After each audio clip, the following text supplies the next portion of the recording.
Hey, what's up, beautiful people? It is your girl. It is Nia Ali. And I am here because it's Monday.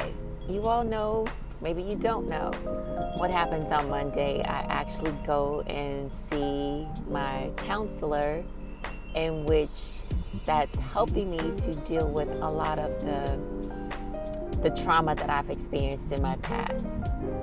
And so we had our session today. Today was, I think, our third session. Last Monday, it was a holiday, which was 15 days after 15 days after Juneteenth. So the offices were actually closed. So we are just catching up where we left off on this Monday.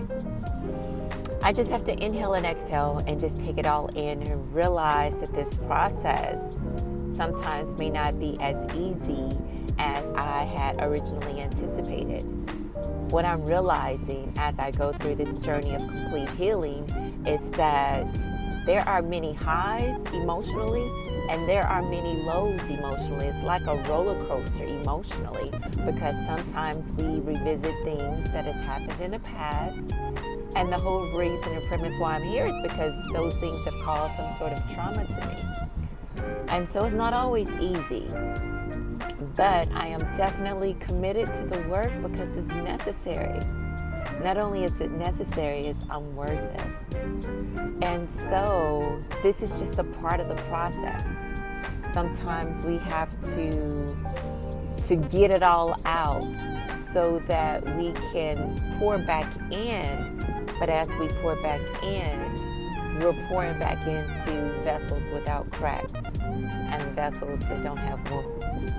And so that's ultimately my goal, is to be the epitome of God here on this earth in every aspect in my life, mentally, physically, psychologically, emotionally, financially, in every regard. This is my little sticker to get past security. And so one of the things that we discussed today during my session is, we discussed a lot, but one of the things I'm going to actually take away and share with you is forgiveness. And I know so many times we hear the term forgiveness, but it's usually in the context of forgiving other people so that we could be free. However, in today's session, one of the things that we discussed was forgiving oneself. You know, so many times we forgive our loved ones when they fault us and when they disappoint us. We forgive the outside world. We forgive the outside people. We forgive so more easily externally than when it comes to us. Sometimes we don't see that practice before us. Like, what does it look like to forgive me? Not you, but me, because I can forgive you because it's like whatever, right? But no, I live with me. I deal with me. I can't separate myself from me. So it's not a like whatever. So I really have to figure out what that looks like. And no. I take it. I don't have to figure it out. What I do is I receive it.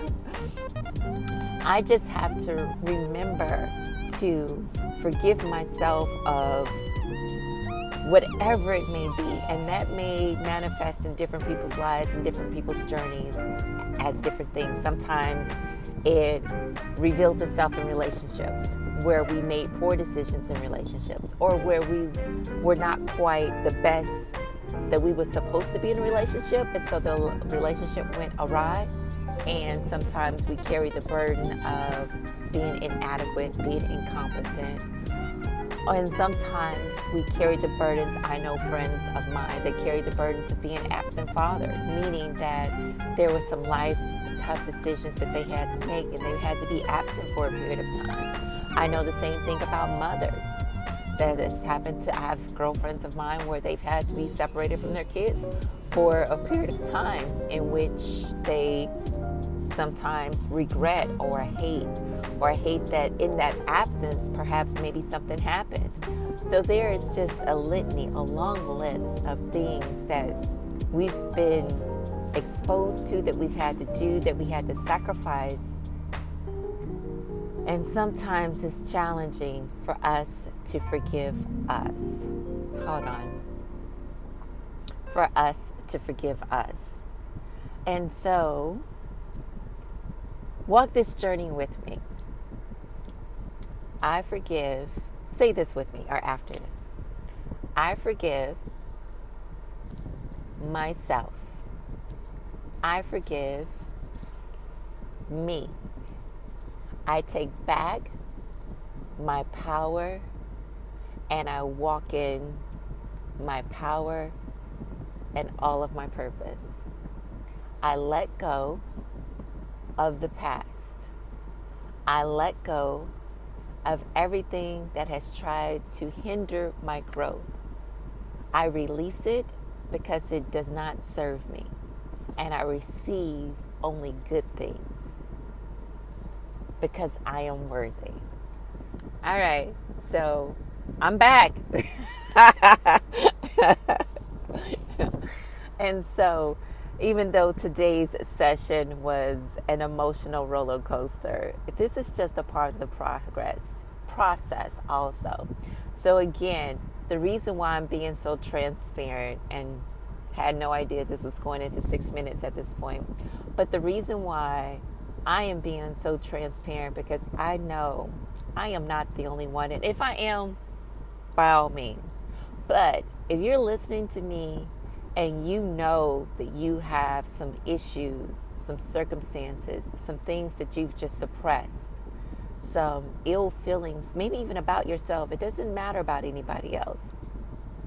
If you have been exposed to some traumas or some abuse that you have never dealt with, I encourage you to talk to someone. You may not have the option to talk to a licensed counselor or therapist or even a life coach, but you can talk to someone.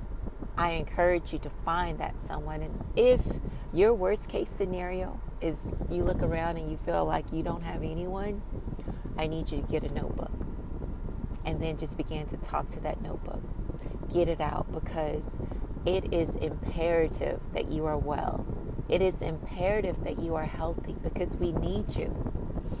Our families are disconnected when you are not at your best, at 100%. Our communities are disconnected when you're hurting. Our world is not what it needs to be, nor what it should be in your absence. And so, heal with me. Take this journey along with me so that we all can be well. Not just for ourselves, but for our future selves. The worst thing we want to do is to continue these generational curses and to perpetuate these feelings of inadequacy, lack, deficit, negativity onto our children, and or not operate in the fullness of